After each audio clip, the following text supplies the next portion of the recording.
Hello, lovely people. I hope you're well and welcome back to another special show. It's been a great start to the year so far, and I think things are going to get even better. I'm joined by a very special guest to chop up some great MMA content. So sit back, relax, smash that like button, subscribe if you're new. Welcome to the Sanderson Show.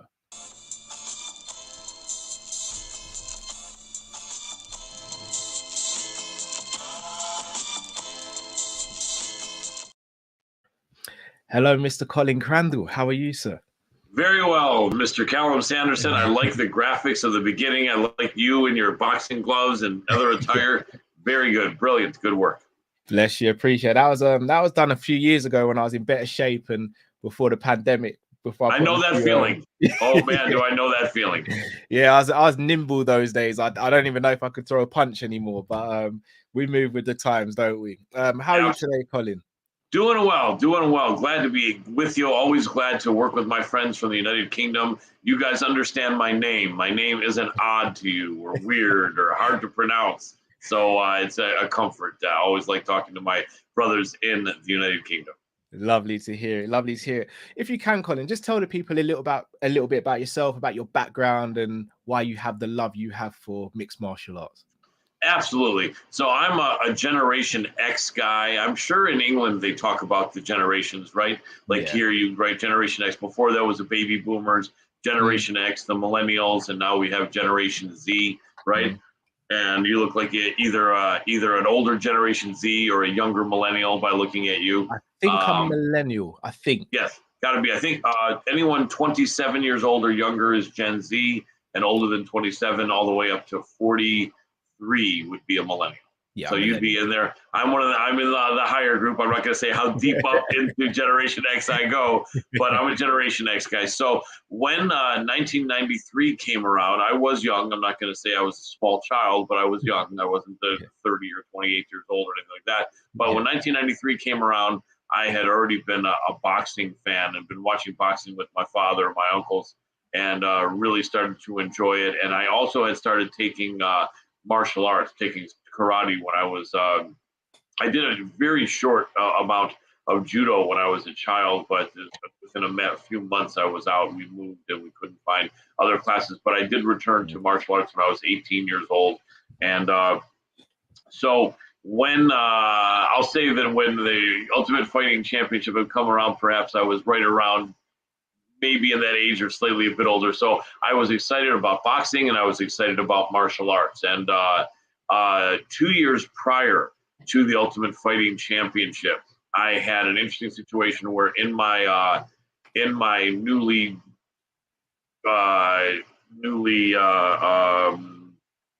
pursued interest of martial arts, I had a father and a son. The son was several years younger than me, and the father was maybe 15 years older than me. And the father would drop off the son in class. And then, so why I met the father was he was a chiropractor and also had a black belt in a couple different karate styles. Wow. So even though I was quite young, I had some, it was kind of the in thing, go to a chiropractor, and I had some aches and pains. So I started seeing him on occasion if I had an especially difficult session training the stand-up karate.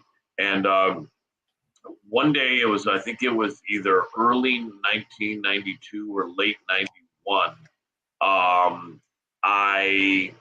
He said, let me show you some martial art thing that I just learned. He was actually training with the Gracie brothers in their garage before UFC 1. Yeah. And he showed me a hold and I was like, what the hell is this? And he said, this is a thing called Gracie Jiu-Jitsu. Remember, it was called that in the beginning. Yeah. And he said, I'm training with these Brazilian brothers in their garage. And I was like, damn, that's crazy stuff. Like, I never thought about twisting anyone that way, And so he would occasionally show me a move. He actually started to have morning classes, and I admit I was not good at attending because I was a bit far away from his office. But nevertheless, when the first UFC rolled around, he brought me a copy of the press kit for the event. And I had been very familiar with boxing and liked the martial arts. And so when I looked at it, I said, this is amazing. And I said, but I can't see how any United States Athletic Commission is going to allow this. Yeah. And he said, that if they're going to Denver, Colorado, which has nothing in place governing combat sports. And he said, so there's not going to be any parameters or any reason why they would have trouble, because they're not involved, you know. People don't go there for boxing, so they tend to think that, you know. Anyway, so I had already watched the two Gracie Jiu-Jitsu in action, VHS, or as you guys would say, VHS or something like that, right? And this is back before you were born, perhaps. Yeah, I think of it, maybe. No, I remember VHS. I remember VHS. There we go. Yeah. And so I was one of a handful of people that were aware of what was going to happen. I knew what I was going to see because I had watched 4 hours, I think, between the two tapes of the camcorder, as they used to call it, and home camera stuff. So I watched that first event with friends, and I was telling people all about it. Back then, it was quite underground. It was actually blackballed, as they call it. There was no, they were prevented from publicity. The sports channels didn't speak about it. Newspapers didn't speak about it. It was like the forbidden fruit. It was not discussed by any media. Yeah. And so no one knew it was going on unless somehow you knew, or if you were wearing a T-shirt. There were a couple of companies. There was a Full Contact Fighter early on, and then Tap Out, and then the AMC Pancration started putting out shirts from Matt Hume and the guys out there in Washington. And so that's how you would know someone else if you saw someone wearing a shirt. Say, hey, are you into that, or are you a fighter, or you know? And yeah, from the get-go, I knew that this sport was going to be something. And the rules have changed quite a bit. The reputation has changed. It changed. At one point, I don't know if you knew this, but at one point in the United States, after the sport had been going for about 5 years, there was protest by some people in government calling it human cockfighting. And so they took it off of the pay-per-view, and they only let it remain on the satellite television, which was DirecTV and Dish Network in the United States. So unless you had them, and they weren't that easy to get, they were a bit more expensive. And if you had not paid your bill once with them, you could never get back. So people were traveling to friends' houses. There was no bars showing it. And but I went all through that, remained a fan, and then when it became famous, my friends were saying, "Yeah, you were telling us about this crazy stuff years ago," and I was like, "Yeah, that's right. I was the guy. Been watching it from the beginning, and it's just been a passion of mine from the beginning." I always said that this is like the chess match of fighting and the chess match of martial arts. I completely agree with that. And here's the thing. As you said, you've done karate. I did Shotokan karate as well. So I think people see fighting a lot of the times, and especially for people who have never done any sort of combat, one, I feel as though they don't have the respect for fighters and fighting, like, in my opinion, you should. But also they look at it and think it's so simple. You just got to get from A to B. But it's not that. You've got to break down. You don't only have to get from A to B. You have to break down how the person you're opposing is looking at getting from A to B, how you then navigate away from that. You said you've seen from UFC 1 up until now. What is the biggest evolution you think you've seen sort of from then till the modern day of mixed martial arts? That's a very good question, the way you phrased it, especially the word you used, evolution. So many things have evolved, obviously, but wow, that is a very good question. I've got to give you credit. I'm usually the guy as an interviewer as well that is craving to hear someone say that, and now I'm saying it to you genuinely. Very good question. I appreciate it. Thank you. Oh, you're welcome. Wow, I would say. Well, I mean, you know, this is an odd answer at first, but one of the weirdest, the best thing, the way it's evolved is it's become accepted by the United States and so many other countries and continents, so that now we can see it quite easily. And the pay-per-views are quite a bit more expensive, which is a de-evolution, unfortunately. But the way that it's accepted, and we can now watch it and talk about it, and there's press everywhere about it, and it's become really mainstream. Other than that, I would say the fact that every fighter now has at least a good amount of training in all of the martial arts, right? Because as you know, in the beginning, it was people were convinced it was just the Gracie, or later called Brazilian Jiu-Jitsu, that you needed, right? And the strikers were getting taken down because they knew nothing about it. And then as the strikers were learning about takedown defense, wrestlers came in, and then it looked actually like the wrestlers had a pronounced advantage, not maybe from the beginning, but from nearly after the beginning, when they learned how to avoid submissions. Yeah, they then had a pronounced advantage, and then all you had to do was wrestle, right? And then you found some people that could be very good in one and somewhat good in the second one, and perhaps nothing at all in the third, or maybe a slight bit of talent in the third, right? And all the way now to where you got to be a good wrestler, you got to be good in the ground with your submission and your grappling, and you got to be a good striker, you know. And I remember years and years ago, I was saying that. I was saying, you know, I have a feeling one day these guys are going to get to be good at all the skill sets. And little by little, that's what happened. And the guys that could do that were outstanding. And now, believe it or not, as you did, I'm sure you do, you're expected to have that. You need to have that. It's considered a hole in your game if you don't have skills in any of those aspects. Completely agree. And I'm glad you said that, because one of the two combat sports that are often compared is MMA and boxing. And while there are crossovers, obviously MMA fighters a lot of the time will have to use striking. They're two very different sports. I always say that boxing, you have to be more skillful, but in mixed martial arts, you have to have more skills. You can be a phenomenal, but you can be Floyd Mayweather. You're still not going to become a UFC champion, in my humble opinion. A UFC champion, though, going into boxing, probably would never become a boxing champion either. You never know. Francis Ngannou might change that. Right. But in terms of looking at MMA now, what do you think is the best base out of all the martial arts to have? Because as you said, you've gone through, you've said jiu-jitsu was at the beginning. That was a sort of the pioneer in the forefront. Then you had wrestling with your Mark Coleman's, etc. Then you had your Anderson Silvas with striking. Now you've got sort of hybrids of different things. Whereas if you look at all the different champions, they've all got different skill sets. You've got Aljo's predominantly a wrestler. You've got Alex Pereira's predominantly a striker. If you could build the perfect fighter, but you had to give them one specific foundation, what would it be and why?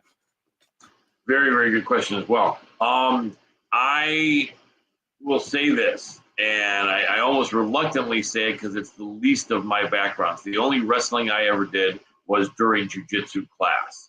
And I did that, but at that point, I was a bit older, and it's quite difficult on the body wrestling. And to become proficient, you're not going to do really beginning in your 30s, unfortunately.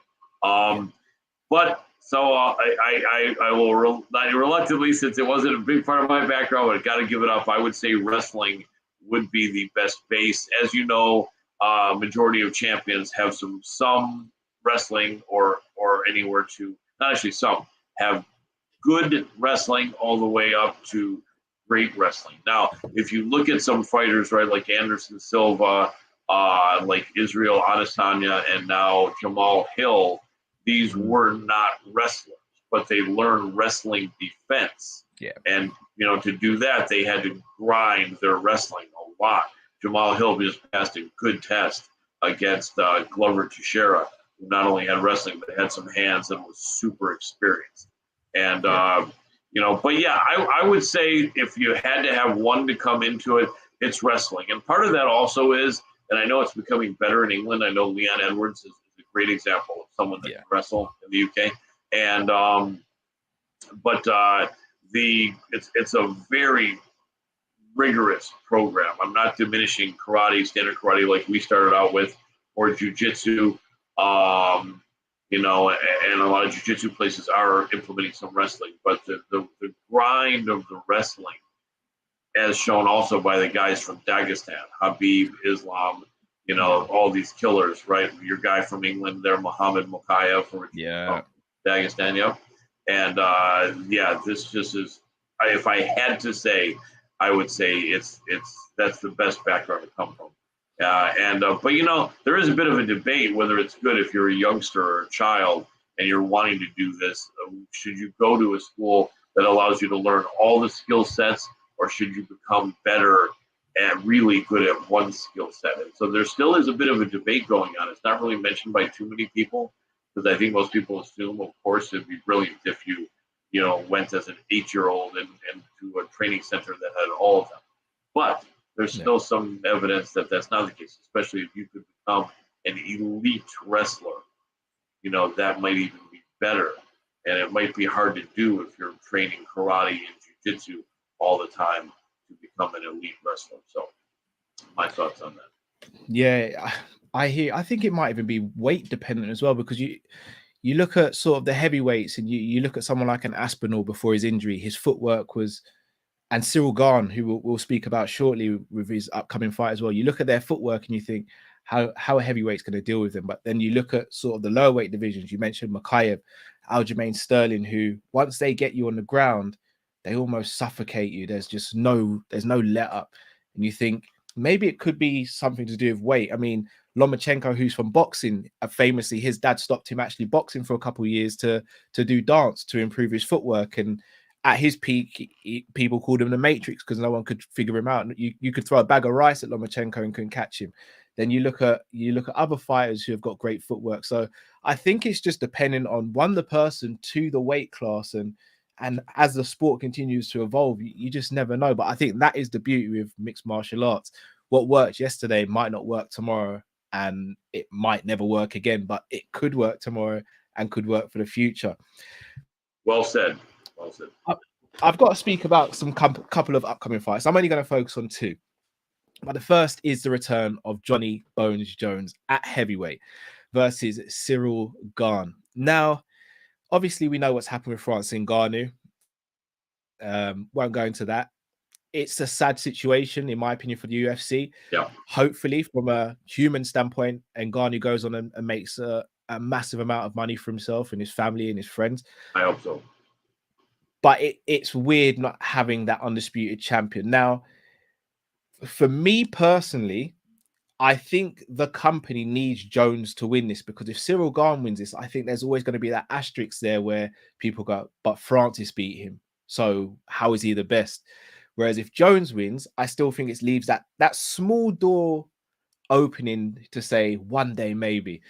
How do you see this fight going, and what do you think we're going to see from Jones? Do you think we're going to see something revolutionary? Do you think he's going to be slower? Do you think there's going to be ring rust? What are you expecting to see when these two clash? Very good question. One thing I'll say is that John Jones almost seems to have a lucky charm or a guardian angel watching over him. First, he comes into the UFC, I think around 12 years ago, 13 years ago, with this newer skill set as this balanced martial artist right at the dawn of that time period.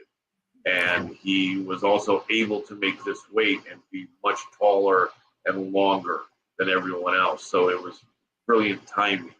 Not that he wouldn't have won in other eras, but his timing was perfect. He becomes the youngest champion ever. He wins. He gets disqualified in that one fight with the downward elbows, which people dismiss. He was beating the guy easily. And then he has all these troubles in the United States. And I don't know about your legal system in England, having never lived there, but a lot of the problems he got into, he could have done, perhaps a year, 2, 3 years in prison. And at every turn, he avoided that. And now he's perhaps going to be the heavyweight champion with the most dangerous challenge being avoided. So it's like, how much luck does one guy have to have? It would almost be apropos if he did not win. All of a sudden, the man upstairs saying, "Man, we gave you so much luck, my brother, but it's done." But nevertheless, we'll have to see. Nothing against him. I know some people that have trained with him, and he's always been a very, very nice, friendly guy to these people and at his gym. So my thoughts. He was never a small light heavyweight. I know that you guys talk in terms of kilograms, and I know people know stone over there or whatever. But the 205-pound weight class would be how many kilograms? Off the top of my head, actually, I usually go in stone. It's about 14 and a half or something like that. Right. For stone, it would be something like 12 stone, 13 or something. I think about 14 stone.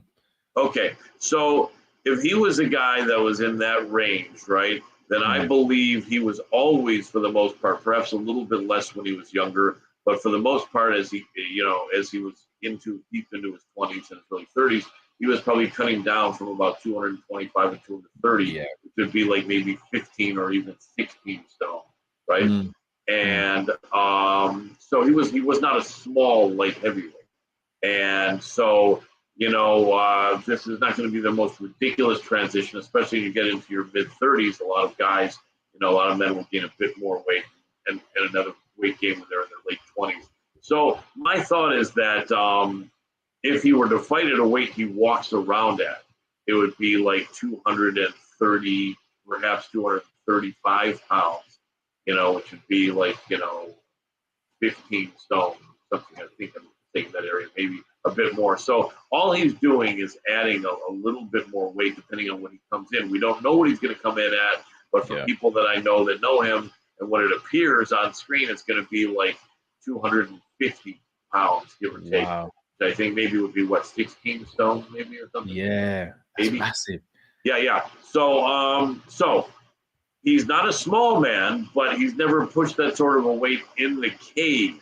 However, a lot of the difference, I think, between doing it in action and doing it in the training room is for people that haven't attained the success level that he's obtained, right? Attained. And I think it's because the reality is if you can't translate it, they say there are some amazing fighters who are absolutely world beaters in the gym, but for whatever reason, psychologically or bad luck or whatever, they can't translate it. So that would be an issue for someone like that. But John Jones has all the confidence in the world that he will replicate what he's doing in the gym in the cage. So his confidence will be there. Maybe a bit less than normal, because this is actually a first time at this weight class. Yeah. But his brothers are quite big. His brothers both play in the NFL football, American Football League, actually called National Football League, but it's American football. Guys in the UK. But that's not him. Anyway, so he's going to push around this extra weight. He's going up against a man who's much larger than him. The positive thing is that Ciryl Gane, even though he's a big man, he doesn't have that one-punch knockout power, it seems. And so he's really focused most of his career on using his skill, on using his boxing, and then on the ground if he has to use his jiu-jitsu, and using his kickboxing and his kicks. He's a big, heavy guy. He moves very quick. He's very athletic. That's what's going to be exciting, I think, is that John went up against a lot of guys that were not as near athletic as he was. Yeah. Some were a bit closer than others, of course. But it's almost, that's why Francis would have been for sure a more dangerous opponent, because Francis, as we know, does rely on power. And he's got great speed to go with that power. Yeah. The only benefits that Gane has is that Gane is I think Gane and Francis I think Gane is a bit taller than Francis, and Francis and John Jones are about the same height. So a bit of height and length could go to Gane. You know what? I shouldn't say length. John Jones is known for a long reach. Yeah. So 8-4-inch reach. Yeah. So I don't think anyone matches. No, so Gane won't be that far off that, but he's not going to be more than that for sure. It's going to be a very, very interesting fight. The obvious thing is that John Jones should wrestle. And for sure, I will tell you, he's got some big bodies in there that he's not disclosing in the gym that are very heavy, like he is now, that he's working on taking down. So he will have spent probably the better part of a year, 2 years even, maybe more, working on wrestling really heavy, big guys. So he's going to do that. Now, the smart thing would be if that was his major focus. If he realized that, you know what, I'm not even going to find out how well I get hit, how well I can take a punch by a heavyweight, so I'm just going to wrestle the hell out of this guy. He could succeed at that. Gane better be practicing his takedown defense. and his knees up the middle when someone shoots in. But it's a very unique matchup. I'm curious about what the odds are right now. Let me take a look in the United States. I can't believe I forgot. I got the wrong screen since I have here. Let me see. Here it is. I remember. I do recall. This is silly, forgive me, but this will add. I think Jones is the favorite. Yeah, he's got to be, but let me see if I can see here. There we go. Got it. I just pulled it up. Okay. So this fight is going to be on March 4th. March 4th. Thank you. March 4th. There we go. Okay. Wow. Quite close. Quite close in American odds. I know you guys do decimals and other stuff, I think, which I have no idea. But you know what? I can using it in terms of a whole number, right? Okay. Even money we would call 1-to-1. Someone a slight favorite, we would make them 2-to-1. Yeah. A larger favorite, 3-to-1. Sports gambling odds in U.S. are not that, but that's just kind of making it clear. So the way they have it here now is not even quite 2-to-1, like perhaps 1.5-to-1. Yeah, with Joe. Oh, it's very close then. Yes. You, in other words, if you bet 100 and it's a bit variable in a few different sportsbooks, but it looks like if you bet $160, you could then receive that and the $100 win. So you're essentially winning $100 with 160. So that's pretty close, isn't it? That is very close. Yeah, that is very close. So do I think I you know what? I really don't know who's going to win that. You're right that the UFC really does want John to win. I'm going to tell you this: the UFC has nothing to do with the judging. The judging, is by. I think I'm glad you cleared that because a lot of people think there is, and there's not. Right? No. The UFC frequently will criticize judges, and they wouldn't be doing that if it was their employees, and it would also be quite a conflict of interest if they appointed the judges. They don't. There's a lot of judges that are 60, 70 years old plus that came from boxing that are judging MMA and UFC fights. And these men would certainly not be appointed by the UFC without doubt. So that stated, I will say this. It seems like MMA judges have a knack of leaning toward a person who is favored and who is the more popular person. They really shouldn't do that. And I think some of it might be evidence of them just not knowing what they're looking at, which is a problem. You still have a problem with MMA judging. Nevertheless, though, I will say this. If it's a close fight, the way it keeps on falling out and coming, the way it keeps on coming out and happening is that the more popular fighter wins. And so Gane needs to be aware. If this is an extremely close fight, probably you've lost him. I'd say this is the most intriguing fight in the UFC at the moment. I do think the France and Ngannou fight would have been a more fun fight, more engaging for the casuals, and I think just MMA fans as well, because it is that, can Jones take his power? We've never really seen Jones rocked, but we've never seen anyone hit like Francis. But for me, in terms of a skill set, Ciryl Gane, for me, probably poses the most threats for John Jones. I actually would have loved to have seen John Jones go up against Curtis Blaydes. It's a fight we may see in the future. We might not. But I'd have loved to have seen that because, again, off the top of my memory, I can't think of an elite wrestler that John's fought recently either. And especially doing it at heavyweight, I'd have really loved to see that. But I am very much looking forward to that John Jones return and his fight against Ciryl Gane. But I've got a speech about the next fight. Someone who's a personal favorite of mine, Leon Edwards, going up against a man who was seen as unbeatable until the 5th round of his championship fight against the former. How do you see the trilogy fight going between these two? Because we've seen the first two fights play out very similar, but just with different endings. Do you think that knockout blow will change Kamaru's approach, or do you think it will give Leon that newfound wave of confidence that just goes, I'm the guy here and there's nothing you can do to beat me? Yeah. So I will say this. I'll tell you my thoughts on that in a moment. First, I'll say that in the first fight, no one was that aware of either gentleman. So I didn't watch the first fight as it happened. I'm not sure how I missed it, but yeah.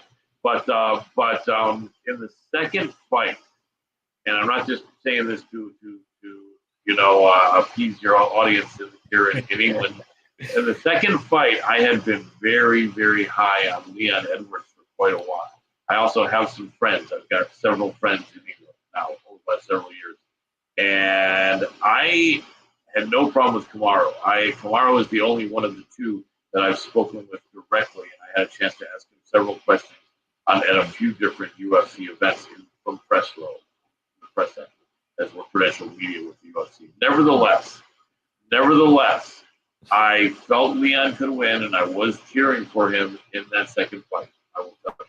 And I actually even bet a little bit of money, which should have been more. So now on to what my thoughts are in the third fight. Yes, I think that kick gives Leon a lot more confidence. It's weird how sometimes people, I shouldn't say casuals, is the word that people use.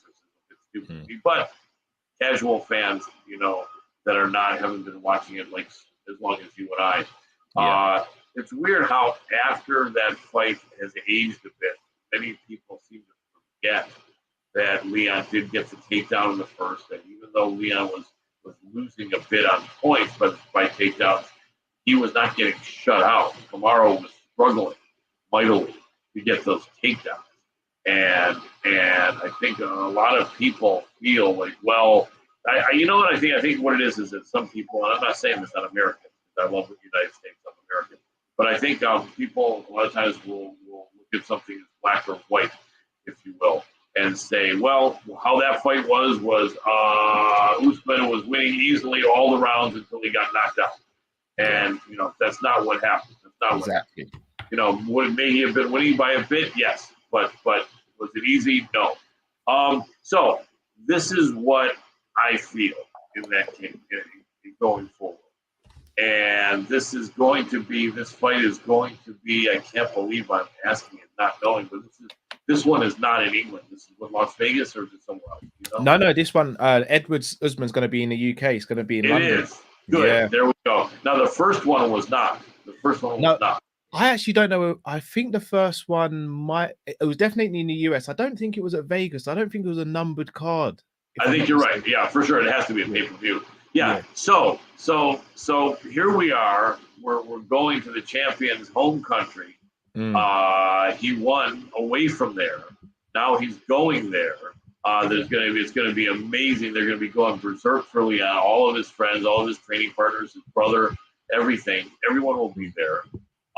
He probably doesn't live far from the venue, and so I don't understand people that are feeling it's going to somehow be easier for Usman. I think it's very possibly going to be easier for Leon in this fight. I think the thing is this: Leon has surprised me over the years. Like, I got first aware of him like maybe 5 years ago, and I thought he was good. And then he would beat someone that I thought he would lose to. And I was like, wow, this guy is very good. And then in the next fight, I would think he's going to lose. He beat that person. And then at that point, I started thinking, man, this guy is really good. Like, it's weird how his wrestling has become so good as a UK-based fighter, but it shows that your guys there are really grinding and learning the wrestling. So he's quite confident in his wrestling. Is it not quite as good as Kamaru? His takedown defense is very good. Going into that fight with Usman, he probably had to be very concerned. I'm not going to say afraid of the wrestling or really hesitant, but to an extent, because it was a man who he had lost to before, who had become a lot better. Yeah. And I think in this fight, he's going to be more relaxed. Leon's going to realize, okay, I know what he's coming with. Leon's going to be planning on doing even better against the takedown.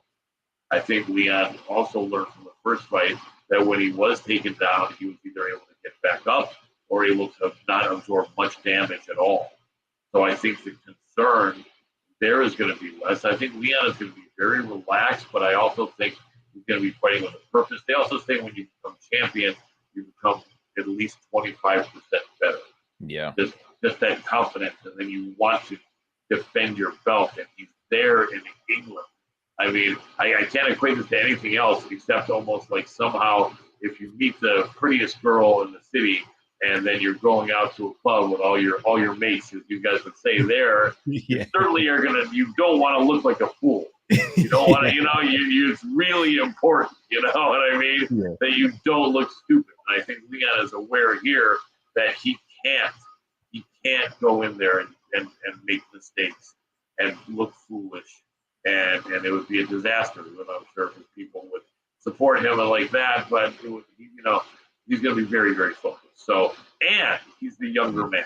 Leon, I think, is 31, and so yeah, everything really is in Leon's favor. It would be surprising to me if he did not win that fight. Now, the date of that fight, do you know offhand? That's the 18th. Okay, now here's the odds there. Wow, look at this. So you remember how I said that the Jones and Gane was less than 2-1 difference? Yeah. Where you had to bet 160 on Jones to win 100. So Usman is a larger favorite than that. Usman, wow. You have to bet $245 to win $100. That's crazy. Yeah, it's not enormous. It's not an enormous favorite, but it is 2.5 essentially to 1. Yeah, it is crazy.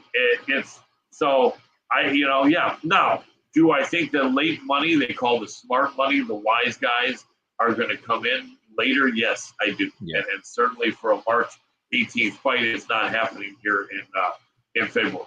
But I believe those odds will close. And you know what? I'd be curious to see what they are in England. I would bet they're different than that. I don't know dramatically, because I think around the country, the bookmakers kind of look at each other and stay in a bit of lockstep. But I bet perhaps, it's going to be a bit closer than that. But that is kind of crazy. It is. I think Leon is a good value. I mean, he's the younger man. He's just come off a great win. Yeah, he's knockout win. A knockout win. He's in his home country. This is an enormous ass, as they will say sometimes, for Kamaru Usman. But he's a very talented guy. What people can say is if somehow he had avoided that kick, perhaps he was on the way to win. Not in a dominant fashion, but nonetheless on the way to winning. So I think that's what his mind's going to be on. I think his team is going to put him in that state of mind that just say you just made one error which caused you to lose. And you normally make 0 errors, and all we need is another 0 error fight. Although I don't know that that's exactly true. But I'm excited about that fight, too. I wonder who else is going to be on the card. What I'm looking at shows nobody else on the card, although I'm sure someone is. You got Justin Gaethje and Fiziev as well. Yes, that's right. That's going to be hell very of a fight. Exciting. Oh, yeah, man. Oh, yeah. Gaethje's a great guy. I've interviewed him a couple times in person. He looks like he's a bit up against it based on their recent performance in that fight. Yeah. But I think he could do it. I'd love to see that. That he surprised people before. But are you gonna be attending that live? No, so I really tried to get tickets for it, but they're so expensive. Yeah. So in the UK, I think for like the quote unquote nosebleed seats, you're looking around £300, and then it goes up from there. And the tickets went in no time. I can't fork out that sort of money. Understood. Right. As a friend of mine in Ireland would say, it's a dear price, right? Yeah. I think UFC obviously are capitalizing on the fact that Leon Edwards is so popular at the moment, and it's done so well in the UK recently. Then they can get away with those sort of prices because people will ultimately pay those prices. But maybe one day I'll get to one of those events and go from absolutely my friend. You know what I mean? We have a press credentialed representative in England. Otherwise I would say I would reach out to you. But not a problem. But perhaps in the future, if there's something he can't go to, are you close to you? I'm not trying to find out exactly where you live. You don't want to put that out there. But do you live in an area close to where that arena is, or a bit far away? No, I live close. Yeah, I live close. Yeah, because and where And is this the O2? Yeah, the O2 in London. Yeah. So for me to get there, about an hour, if that. Okay. If I'm driving, less than that. But if I'm on public transport, about an hour. It makes sense. You know what? I'll speak with you about this. I think the show isn't, but but I'll speak with you about this after the show. I appreciate it. Not a problem. But yeah, I think Leon. And not only that, I think if Leon wins this, that may be the end of Kamaru. Right, because the guy's a winner. He's an American wrestling, collegiate wrestling champion, and he'd have nothing to prove as well. Right, he'll have nothing to prove. He'll be coming up to 36 years old.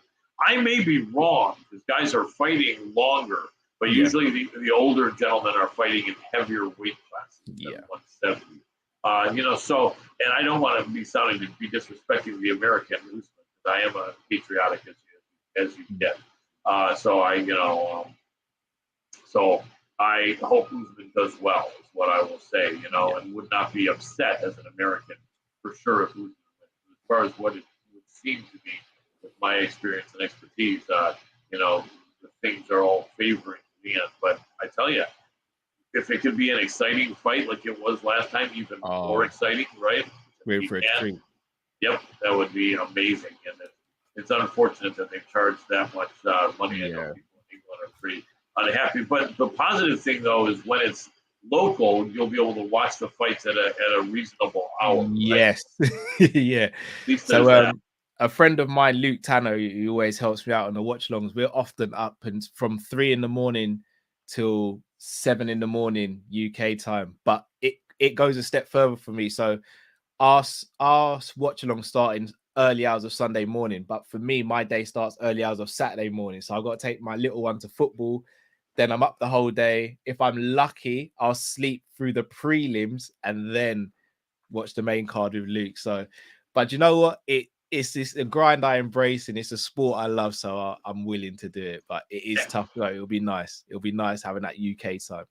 Yeah, I'm glad. Now then, when you guys have that, we have it at the weird time, which is starting in the early morning, I think, which is quite unusual for us here, but we make do with that. I've often thought of having it a little bit later, would be better, but everything's for ratings, what I mean? And people want to see the best time that most people will watch it. And it's weird because we've got 3 hours. Do you guys, is all time on the clock in the entire United Kingdom the exact same time, or is there a okay? That's I struggle to get my head around that because you've got 2 different time zones in the four. Is it 4? Yes, 4. Goodness me. Yes, the most common 2 are the ones that are nearly the furthest apart. We have the West Coast, California, where I'm on, where it is the latest. Like right now, there's an 8-hour difference between United Kingdom and California, right?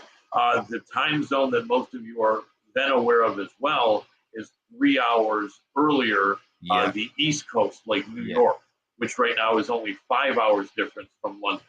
But you've got 2 other time zones in there. Central time zone, which is 1 hour the other way. So here's what I'm saying. Right now, it's 3:46 p.m. in California. It's 4:46 p.m. Mountain Time. It's 5:46 p.m. Central Time, and it's 6:46 p.m. Eastern Time. That is crazy. Yeah. So now, granted, there are not very many states on the Mountain Time, but there are plenty of states on the Central Time and on Central. You don't have to say B. Plenty of times on Central Time and on East Coast. Mountain Time, I think, is very few. I think there's maybe 3 or 4 states on Mountain Time, so many don't have to deal with that. But then between the other 3, they're divided up nearly evenly. Actually, probably more with Pacific and Eastern, but Central Time, quite a few states. Texas is Central Time. Colorado is Mountain Time. New Mexico is Mountain Time. So it's quite a lot easier for you guys. We've got to struggle and deal with that. People can miss appointments by having someone not tell them what time zone it is.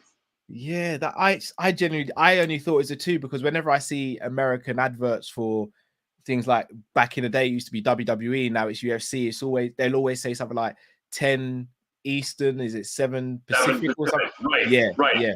I don't know why they do that. I understand why they exclude Mountain, because as mentioned, there are very few states on Mountain, but I don't know why they exclude Central. There are quite a few states on Central, but perhaps maybe the most are on Pacific, and not only that, but they're at each end. They're at each end of the spectrum. So I guess they kind of figure Mountain and Central, just fend for yourself. You figure it out. In other words. You got no choice. Right, because they're going to list it. Yeah, right. Yeah. But Colin, you've been so gracious with your time. I have one more question for you before you go. And again, massive thank you for doing this.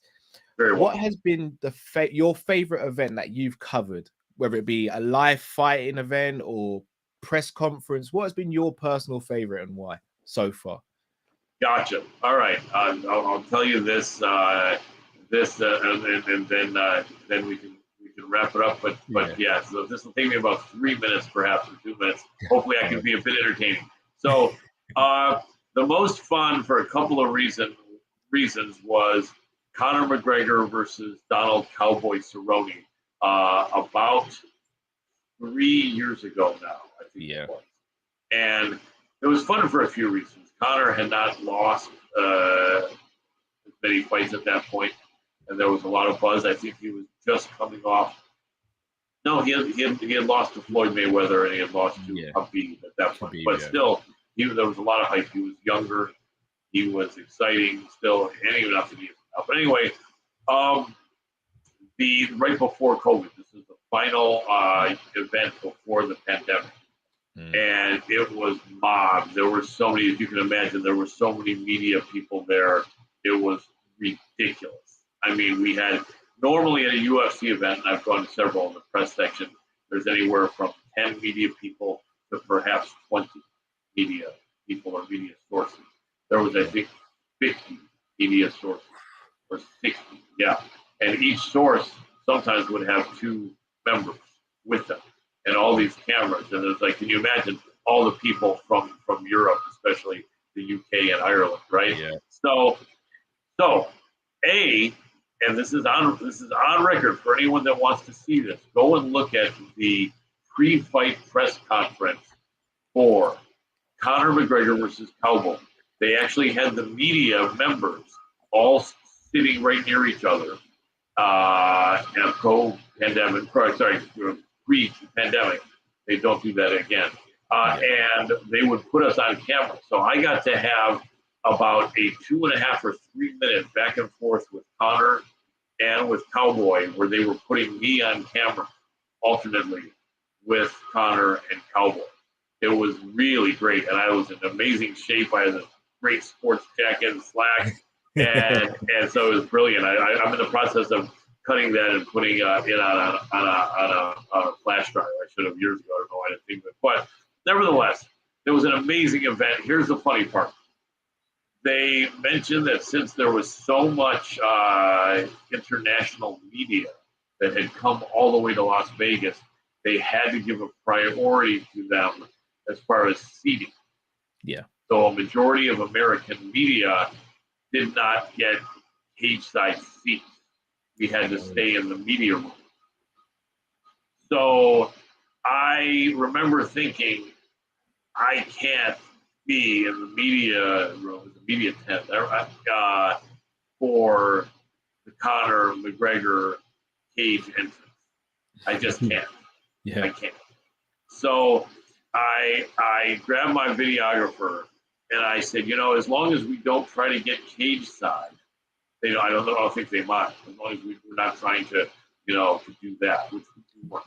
So we had our lanyards. This is the first time I've ever told this on the air.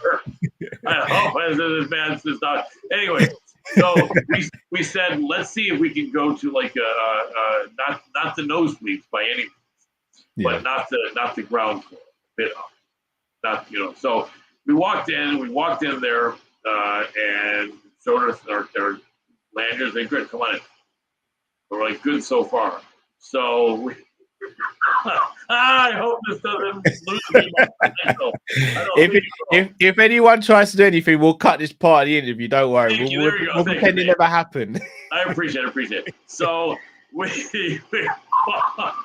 walking around. We're walking around, figuring, all right, where are we going to stand to watch this? And then we'll get back to the media room.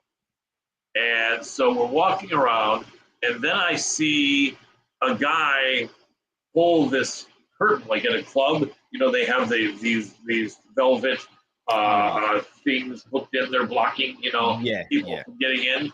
This guy took it off and looked at us like, come on in. And I'm like, wow, this is great. Somehow maybe because of our things, at least someone's going to get it. So we get in there, we're wearing our suits, and I see that we've been let into like someone's private box. It's quite a large box, right? Yeah. And so I'm thinking, well, for whatever reason, we're let in by someone official. So brilliant, right? So the people in the box looked back at us, and we were like, oh, the official business. And so, you know, get on the phone. So we watched the counter entrance and the fight. And then we left. And then here's the funniest thing. Later that night, we go into the hotel room, and I said to my videographer, I said, wow, I said, I don't know why someone let us into that box. And he said, what do you mean? And I said, why would some official ticket taker or security person there let us into someone? And he said, that wasn't an official ticket taker or security person. I said, what do you mean? He said, that guy was sneaking around trying to sneak down into the expensive seats. And then when he saw us, he thought we had busted him. And then he decided to pull up the floor thing, and he let us in. I was on the floor. I was laughing so hard, I was crying. I couldn't stop laughing. For weeks I laughed about and I'm like, that wasn't some official security person. He said, no, it was this jackass. It was sneaky. It was crazy. And then, oh my God, it was so we got to watch the Connor cage walk all the way and the cowboy in the fight, and then we went back to the media room. I'll never forget that. Never forget that. That's the dream story. That's literally all the stars aligned at that one moment, and you got everything you needed. Oh yeah, I mean it was brilliant, and it's funny too because a couple times the people in the box looked back and I was like, "What the hell are these?" Don't worry about it. Yeah, don't worry about it. Official business here. Go back to watching the fights. Turn back around, mate. Oh, that is brilliant. Well, hopefully you have a few more of those moments in the future. That would be amazing. That would be absolutely amazing. It would be. Hopefully we don't have so much media there where we can't get our proper seats, because then that would preclude that from being necessary. But I'm sure people realize I wasn't going to be watching that fight from a tent. Didn't matter. Completely agree. Colin, as I said, you've been so gracious with your time. You've been really helpful, and you've been really attentive with communicating as well. So I really do appreciate it. I really appreciate you taking the time out to do this as well. Where can the people find you and follow you and support your work? Thank you for asking, Callum, and it has been great being here with you. I like talking to you, and we'll do it again for sure. My show is MMA Power Hour. We were a video podcast for 6 years, or just under 6 years. And then we decided to jump to Twitter Spaces. We do have hundreds of hours. We did nearly a full year without missing a week. We would actually skip deliberately perhaps 2 to 3 weeks. So we would go nearly every week, year after year, for 6 years. So you can see a lot of our content. We put it on Facebook originally. So you'll see 20, 30, 40,000 views sometimes on our Facebook videos. And then we kind of did an afterthought as YouTube. We thought somehow Facebook was going to blow up there, and it did. But nevertheless, you can see a lot of our YouTube videos going back 6 years with so many famous people. Like I interviewed Michael Bisping about 2.5 years ago, and he took his eye out on my show. And he mentioned he's done that a few times, but very rarely. And he told me that he likes the good questions I was asking him so much, and he thought I was a very, very good interviewer. And he said, I'm going to do this to give you some content. And because, I think I was the only one, because being, as you know, that I was back there watching then, even though I wasn't in England, I was familiar with who was around. So I think he was very impressed when I told him that the only guys back there representing England were Ian Freeman, and of course the infamous, I forgot his name immediately. You know who it is, the bank robber? Yes, his name. Yeah, I know you're talking. His name has left me though. Yeah, maybe since he's a criminal, it's good that we left him off there. But Lee Murray. Yes. Yeah. So it was Lee Murray and Ian Freeman around when Michael Bisping came in, and he did seem surprised that I mentioned that. He actually had to think for a second, and then he was like, "That's right, that was it. Those are the two men representing the UK in the Ultimate Fighting Championship and other things." And so so check that out. We've been on Twitter Spaces for about the last 2.5, 3 months. We still have an outlet that we can put out our video content, but we haven't decided what it would be when we're doing only audio on Twitter Spaces. But every Tuesday, now the time is going to be quite late for you guys, but it is recorded because we go live starting at 6 p.m. Pacific, which is 2 a.m. in the United Kingdom. Yeah, that's crazy. And so we're on between 2 a.m. and 4 a.m. on every Tuesday night for us, Wednesday early morning for you guys. Every week, if you want to. But if you do want to catch us live, if any of you are late night owls or you work late, frequently you can come in and have a chance to speak directly to our celebrity fighter guests. And so if you guys are up late and you can be, or you want to be, we'd love to have you jump in.